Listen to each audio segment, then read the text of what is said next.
ప్రసన్నవదనం ధ్యాయేత్ సర్వవిఘ్నోపశాంతయేత్. గురుర్బ్రహ్మా గురుర్విష్ణుః గురుర్దేవో మహేశ్వరః. గురుః సాక్షాత్ పరం బ్రహ్మ తస్మై శ్రీ గురవై నమః.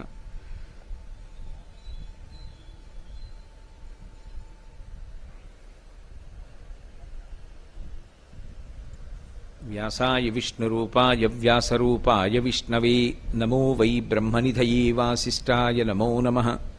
కూజంతం రామ రామేతి మధురం మధురాక్షరం ఆరుహ్య కవితాశాఖాం వందే వాల్మీకికోకిలం.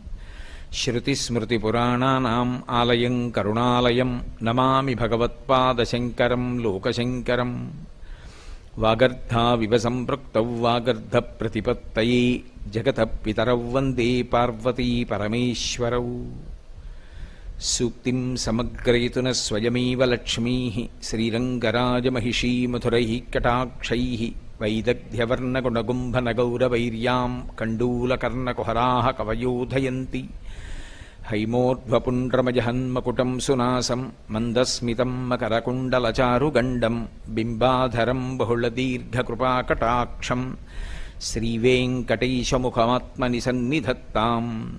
విమలపటి కమలకుటి పుస్తకరుద్రాక్షసస్తహస్తపుటి కామాక్షి పక్ష్మలాక్షి కలిత విపంచి విభాసి వైరించి.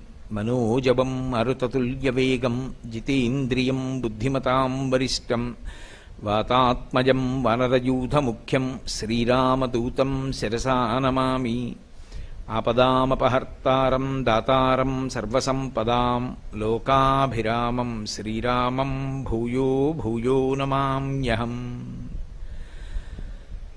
సింధూరారుణ విగ్రహాం త్రినయనాం మాణిక్యమౌళిస్ఫురత్తారానాయకశేఖరాం స్మితముఖీం ఆపీనవక్షోరుహాం పాణిభ్యాం అళిపూర్ణరత్నచషకం రక్తోత్పలం బిభ్రతీం. సౌమ్యాం రత్నఘటస్థరక్తచరణాం ధ్యాయేత్ పరామంబికాం. హరి ఓం. పరమేశ్వర స్వరూపైన సభకి నమస్కారం. శారదా నవరాత్రులు అని ఆశ్వీజమాసంలో శుక్లపక్షంలో పాడ్యమి నుండి నవమి లగాయతూ చేసి విజయదశమి నాడు శాంతికర కళ్యాణంతో అమ్మవారికి సంబంధించినటువంటి ఉపాసనని నవరాత్రులుగా నిర్వహిస్తూ ఉంటాం. మనకి అనాదిగా వస్తున్నటువంటి ఆచారము ఇలా ఉండడానికి కారణమేమి అంటే, శారదా నవరాత్రుల కాలము ఏది ఉన్నదో అది ఒక సంవత్సరంగా కాలాన్ని ప్రమాణంగా తీసుకున్నప్పుడు ఈ సమయం బ్రహ్మముహూర్తం అవుతుంది. అంటే తెల్లవారుజాము వేళ. తెల్లవారుజాము వేళ తనంత తానుగా ఎలా పరమేశ్వరుని ఉపాసనకి అత్యంత యోగ్యమైన కాలమో, అలాగే శారదా నవరాత్రుల కాలం కూడా భగవంతుని యొక్క ఉపాసనకి, ప్రత్యేకించి పరదేవత యొక్క ఉపాసనకి అత్యంత యోగ్యమైన కాలము. ఎందుచేత అంటే శక్తి తమోగుణ రజోగుణాల వైపుకి వెళ్ళిపోయినట్టయితే దాని వలన మనిషి అభ్యున్నతి పథంలో నడవలేడు. తమోగుణ రజోగుణాల వైపుకి వెళ్లకుండా సత్వగుణం వైపుకి ప్రయాణం చేస్తే మనుష్య జన్మ యొక్క సార్థక్యాన్ని పొందడానికి అవకాశం ఉంటుంది. మనిషి జన్మ యొక్క ప్రధాన ప్రయోజనం ఏమి అంటే భగవంతుణ్ణి పొందడమే. అలా భగవంతుణ్ణి పొందుట లేదా పొందడానికి కావలసినటువంటి జన్మ పరంపర తరిగిపోవుట, చాలా జన్మలు ఎత్తవలసిన అవసరం లేకుండా కనీసం జన్మల సంఖ్య తక్కువ కావాలి అంటే ఆ ఉపాసనలో భగవంతుడు మనకి ఏ శక్తినిచ్చాడో ఆ శక్తి సత్వగుణంతో ఉపయోగపడాలి అంటే దానికి ప్రారంభంలో అమ్మవారి యొక్క ఉపాసన చేత రజోగుణ తమోగుణాలు నశిస్తాయి అని. అందుకే ఆవిడ మహిషాసుర మర్దనం చేస్తుంది. అటువంటి తల్లిని ఈ కాలమునందు ఉపాసన చేస్తే ఆవిడ యొక్క అనుగ్రహం విశేషంగా ప్రసరించేటటువంటి కాలం ఈ కాలము. ఎందుచేత అంటే మళ్ళీ అంటున్నాను ఇంకొకసారి, ఒక రోజులో తెల్లవారుజాము కాలం ఎలా భగవదుపాసనకి అత్యంత యోగ్యమైన కాలమో, కాలంలో సంవత్సరాన్ని ఒక ప్రమాణంగా తీసుకున్నప్పుడు, ఒక రోజుగా భావన చేసినప్పుడు తెల్లవారుజాము కాలం లాంటిదే శారదా నవరాత్రుల కాలం.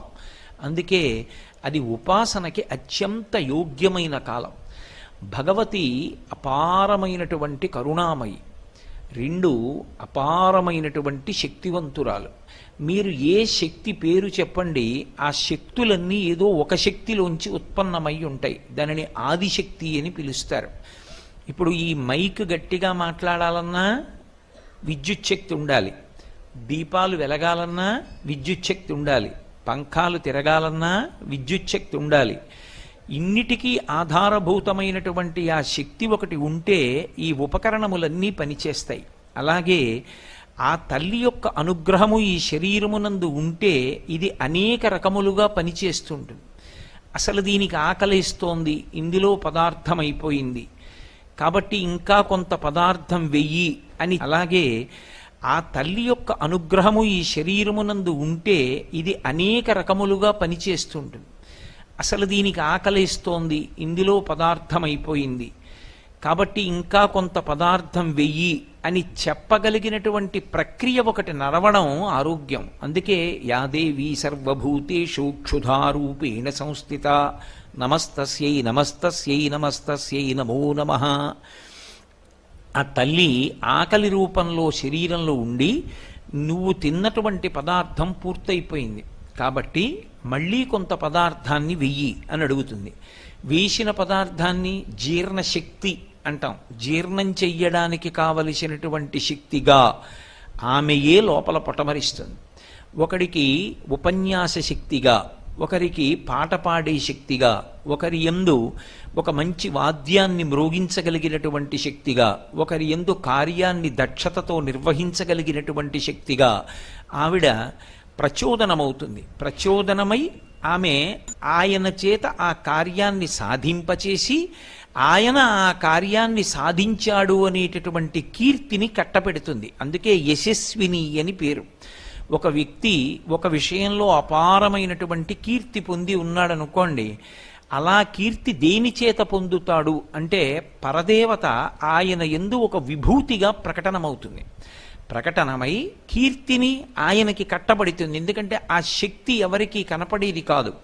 ప్రకటనమైనప్పుడు మాత్రం ప్రజలందరి యందు ఆయనకున్నటువంటి ప్రత్యేకమైనటువంటి విభూతి అనుభవంలోకి వస్తుంది. ఒక నేదునూరి కృష్ణమూర్తి గారు వచ్చి ఒక అద్భుతమైన కచేరీ నిర్వహించారనుకోండి, మహానుభావుడు ఎన్ని సంవత్సరాలు సాధన చేస్తే ఇంత గొప్ప సంగీత విద్య నేర్చుకున్నాడు అని ఆయన నడిచి వెడుతూ ఉంటే మనందరం వంగి నమస్కారం చేస్తాం. ఆయన పేరు తలుచుకుంటే నమస్కారం చేస్తాం. ఇటువంటి విభూతిగా ఆయన యందు ప్రకటనమై నేదునూరి కృష్ణమూర్తి గారు అన్న పేరు వినపడేటప్పటికీ గొప్ప సంగీత విద్వాంసుడు. ఎంత సంగీత విద్వాంసుడో అటువంటి వైదికమైనటువంటి జీవన విధానం ఉన్నవారు అని మనం గౌరవించేటట్టు, ఆయన ఆ గౌరవం పొందడానికి అర్హుడైన వాడిగా ఉండేటట్టు నిలబెట్టగలిగినటువంటి శక్తి రూపిణి అమ్మవారు. ఆవిడ ఇది ఎందుకు చేస్తుంది అంటే ఒక ప్రతిఫలాన్ని ఆశించి కానీ, లేదా ఇలా నేను చెయ్యాలి అలా చేయకపోతే ఎలాగా అని కానీ కాదు. ఆవిడ రాశీభూతమైనటువంటి కారుణ్యం. అలాంటి శక్తి ఒకటి ఉన్నది అని తెలుసుకుని నమస్కారం చేస్తే చాలు, ఆవిడ ప్రసన్నురాలైపోతుంది. అసలు ఆ నమస్కారం మాత్రం ఎందుకు చేయాలండి? చేయకుండానే ఆవిడ ప్రసన్నురాలు కావచ్చుగా. అంటే మనుష్య జన్మకి బుద్ధి ఒకటి ఇచ్చాడుగా ఈశ్వరుడు. బుద్ధి చేత శాస్త్రాన్ని గురువుని గ్రహించాలిగా. అప్పుడు ఆ గ్రహణ శక్తి లేకపోతే, అలా బుద్ధిని వాడుకోవడం చేత కాకపోతే భగవంతుడిచ్చినటువంటి బుద్ధిని దేని కొరకు ఉపయోగించినట్టు? అందుకే మిగిలినటువంటి ప్రాణులకు మనుష్యుడికి ఉపాసనలో వచ్చే తేడా, మిగిలిన వాటికి ఉపాసన అన్నమాట అన్వయమే అవదు. ప్రధానమైనటువంటి వ్యత్యాసము జీవన విధానంలో ఎక్కడొస్తుంది అంటే, మనుష్యుడు తన యొక్క బుద్ధి చేత శ్రద్ధని అలవాటు చేసుకుని, మన కంటికి కనపడకపోయినా ఏదో ఒక గొప్ప శక్తి ఒకటి ఉంది, ఆ శక్తి వీటన్నిటినీ కదుపుతోంది. ఇలా ఆ కదలికలు లేకపోవడమే శవమైపోవడం, ఆ కదలికలన్నీ కలిగి ఉండడమే శివం. ఈ భూమి కదులుతోంది కాబట్టి ప్రాణిజాతం నిలబడింది, భూమి తన చుట్టూ తాను తిరుగుతూ. సూర్యుడు తిరుగుతున్నాడు కాబట్టి ఈ ప్రాణిజాతం అంతా నిలబడింది. పుట్టినటువంటి ప్రాణులు పెరుగుతున్నాయి కాబట్టి ఉపయుక్తమవుతున్నాయి. మళ్ళీ ప్రాణులు పడిపోతున్నాయి కాబట్టి కొత్త ప్రాణులు పుడితే ఈ భూమి మీద అవకాశం కలుగుతోంది. ఈ కదలికలను ఈ పరిణామములను తీసుకున్నటువంటి శక్తి, తీసుకొస్తున్నటువంటి శక్తి వేరొకటి ఉంది. అది కంటికి కనపడకపోవచ్చు, మాంసనేత్రమునకు కనపడకపోయినప్పటికీ జరుగుతున్నటువంటి క్రియాకలాపమును దృష్టిలో పెట్టుకుని దాని వెనక ఉన్న శక్తిని గుర్తుపట్టి నమస్కరించడం ఈ దేశం యొక్క గొప్పతనం. అది వైదికమైనటువంటి లక్షణము అన్న మాటకు అర్థం ఏమిటంటే, ఏది కంటికి కనపడదో అది ఒకటి ఉన్నదని, అది దీన్నంతటినీ తిప్పుతోందని, అదే నే చేస్తున్న పనులని, నాకిచ్చిన శక్తిని కూడా నేను ఎలా ఉపయోగిస్తున్నానన్న విషయాన్ని గమనిస్తుందని, గమనించి ఉత్తరోత్తర నన్ను ఏం చెయ్యాలి అన్నది నిర్ణయం చేస్తుందని దృష్టిలో పెట్టుకుని జాగరూకుడై అమ్మవారిచ్చినటువంటి శక్తిని వినయంతో ఎవడు ఉపయోగించాడో అలా ఉపయోగించేటటువంటి క్రమమునకు భక్తి అని పేరు. తప్ప అసలు ఒక పదార్థం ఒకటి అటువంటిది ఉన్నది అన్న స్థితి ఎరుకలోకి లేకుండా యాంత్రికంగా ఏదో పువ్వులు తెచ్చి భగవంతుడి పాదాల మీద వెయ్యడం అది తంతవుతుందేమో కానీ మనసులో ఆ విశ్వాసము కొరవడిపోయిన నాడు ఆ చేసేటటువంటిది ఫలప్రదమవుతుంది అని చెప్పడం కష్టం. అందుకే ఆ తల్లి ఒక్క నమస్కారం చేసి ఈ విషయాన్ని గుర్తిరిగినంత మాత్రం చేత అవతలవాణ్ణి కీర్తివంతుణ్ణి చెయ్యగలదు, అవతలవాణ్ణి అనుగ్రహించగలదు, అవతలవాణ్ణి పైకెత్తగలదు, అవతలవాణ్ణి పరమశివుడి చెంతకు చేర్చగలదు, ఈశ్వరుని యందు ఐక్యము చెయ్యగలదు, అథవా రావలసినటువంటి జన్మల యొక్క పరంపరని చాలా విశేషంగా తగ్గించగలదు. ఇన్ని చెయ్యగలిగినటువంటి తల్లి కనుక ఆమె పరమ కరుణామయి. అటువంటి తల్లే అనంతమైనటువంటి శక్తికి ఆలవాలము. ఆవిడ యొక్క శక్తిని కొలవడం ఎవరికీ సాధ్యం కాదు. అందుకే శ్రీమాత అని ప్రారంభం లలితా సహస్రనామం. ఆవిడ శక్తి ఎంత అంటే కొలవడానికి ఇంకా ఏమీ ప్రమాణం ఉండదు లోకంలో. అంతటి అపారమైనటువంటి శక్తివంతురాలు ఆవిడ. కేవలం శక్తివంతురాలే కాదు, నేను మీతో మనవి చేసినట్లుగా అపారమైనటువంటి దయాదాక్షిణ్యములు కలిగినటువంటి తల్లి కనుక మనందరి యొక్క అభ్యున్నతి కొరకు ఆమె కారణమవుతూ ఉంటుంది. ఇవే ఆవిడ నామాలుగా ప్రకాశించాయి. నామము అని నేను అన్నప్పుడు గుర్తుపట్టడానికి తల్లిదండ్రులు పెట్టినటువంటి లౌకికమైన ఒక పేరు అని అనుకోకూడదు. ఇప్పుడు ఈ కోటేశ్వరరావు అనబడేటటువంటి శరీరం ఒకటి ఉంది, దీనికి లౌకిక నామము అంటారు. అంటే తల్లిదండ్రులు ఒక పేరు ఉంచారు. ఎందుకని అంటే ఎంతమందిలో ఉన్నా పిలిస్తే ఆ పేరుతో తాదాత్మ్యత పొందడానికి, ఆ పేరు చేత గుర్తింపబడడానికి వీలుగా ఒక పేరు ఉంచుతారు. అది లౌకికమైనటువంటి నామం. కానీ భగవంతుడికి వచ్చేటటువంటి నామాలు అలా రావు. ఆయనవి గౌణములు. గౌణములు అంటే ఆయన యొక్క గుణములను ఆవిష్కరిస్తాయి.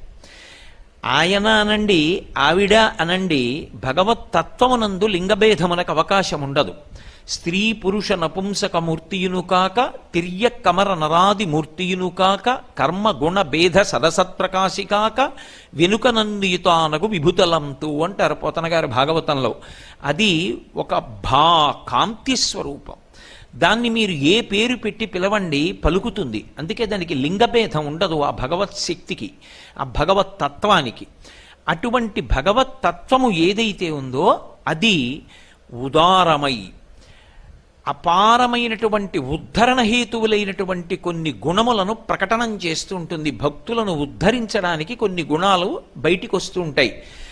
ఆయా గుణములు భగవత్తత్వము నుండి ప్రకాశించినప్పుడు ఆయా పేర్లతో పిలవబడుతుంది. అంతేకాని అది ఆవిడ పేరు అని అనుకోకూడదు. నేను మీకు ఒక ఉదాహరణ చూపించాలి అంటే, అమ్మవారిని పిలిచేటప్పుడు శర్వాణి అని ఒక పేరుతో పిలుస్తాం. పరమమంగళప్రదమైనటువంటి పేర్లలో ఒక పేరు శర్వాణి అనబడేటటువంటి నామం. ఎవరు శర్వాణి? శర్వుని భార్య ఎవరో ఆమెకి శర్వాణి అని పేరు. ఎవరు శర్వుడు? శర్వుడు అన్న మాట విష్ణు సహస్రనామ స్తోత్రంలోనూ ఉంటుంది. పరమశివుడికి ఉంటుంది. శివుని యొక్క అష్టమూర్తి తత్వంలో శర్వ అని ఒక నామం. భవాయ దేవాయ నమః, ఈశానాయ దేవాయ నమః, పశుపతయే దేవాయ నమః, రుద్రాయ దేవాయ నమః, ఉగ్రాయ దేవాయ నమః, భీమాయ దేవాయ నమః, మహతే దేవాయ నమః, శర్వాయ దేవాయ నమః అని క్షితిస్వరూపుడై ఉంటాడు. ఈ భూమికంతటికీ కూడా శివస్వరూపమని పేరు. అందుకే కాంచీపురంలో పృథివీలింగ స్వరూపంలో ఉంటాడు. పృథివీలింగ స్వరూపంలో ఉంటాడు కనుక ఆయనకి అభిషేకం నీటితో చెయ్యరు, కరిగిపోతుంది కాబట్టి లింగం. కాంచీపురంలో ఉన్నటువంటి పృథివీలింగానికి అభిషేకం మాత్రం కేవలం మల్లె నూనెతో మాత్రమే చేస్తారు. అటువంటి పృథివీ స్వరూపం పరమేశ్వరుడైతే అమ్మవారు ఎప్పుడూ ఆయనతో కలిసే ఉంటుంది తప్ప ఆయన నుంచి విడివడి ఉండదు. అవి రెండు కలిసి ఉంటాయి. అమ్మవారు అయ్యవారితో కలిసి ఉంటుంది అన్న మాటని మీరు బహుజాగ్రత్తగా గమనించాలి. కలిసి ఉంటుంది అంటే రెండుగా ఉండి ఒకటైనది కాదు, ఒకటిగా ఉండి రెండు కానిది అని అర్థం చేసుకోవాలి. ఒక ఉదాహరణకి నేను పాలు అన్నాను అనుకోండి, పాలకి తెలుపు ఎప్పుడు వచ్చింది ఆ ప్రశ్న ఉండదు. పాలంటేనే తెలుపు. పాలు తెల్లగా అయినవి ఉండదు. పాలు అన్నప్పుడే తెల్లగా ఉన్నాయి. పాల నుండి తెలుపుని విడదీయగలవా? సాధ్యం కాదు. దీపము, దీపములకు కాంతి ఎప్పుడు వచ్చింది ఆ ప్రశ్న ఉండదు. దీపము అన్నప్పుడే అగ్ని శిఖ కాంతి కలిసి ఉన్నాయి. ఇప్పుడు దీపము నుండి కాంతిని వేరు చెయ్యగలవా? చెయ్యలేవు. వజ్రము అని నేను అన్నాను అనుకోండి, వజ్రము యొక్క కాఠిన్యము ఈ రెండు వేరువేరు కావు. వజ్రము కాఠిన్యాన్ని ఎప్పుడో సంతరించుకోవడం కాదు. వజ్రం ఎప్పుడుందో కాఠిన్యం అప్పుడే ఉంది. వజ్రము నుండి వజ్రము యొక్క కాఠిన్యాన్ని వేరు చేయగలవా? చేయలేవు. వజ్రేన భిన్నయేత్, వజ్రము చేతనే బదలవుతుంది. కాబట్టి అవి రెండూ ఎప్పుడూ కలిసి ఉంటాయి. అలా కలిసి ఉంటేనే లోకమునకు ఉపయోగము, లేకపోతే దానికి ఉపయోగం ఉండదు. దానినే శివశక్తులు కలిసి ఉండుట అని పిలుస్తారు. మీకు ఇంకా బాగా అర్థమయ్యేటట్టు చెప్పాలి అంటే అవి రెండూ ఎప్పుడు కలిశాయన్న మాట రాదు. రెండుగా ఉండి ఒకటి కానిది, ఒకటి రెండుగా చెయ్యబడనిది. అసలు అలా రెండున్న మాట రాదు. రెండుగా ఉండి ఒకటి కానిది, ఒకటి రెండుగా చెయ్యబడనిది. ఇంకొకలా మాట్లాడాలంటే అసలు అలా రెండూ కలిసి ఉండకపోతే ఉపయోగము కానిది. అది శివం. ఒక కారు ఉంది, దానికి హార్స్ పవర్ లేదు, అది పరిగెత్తదు. ఏమిటి ఉపయోగం?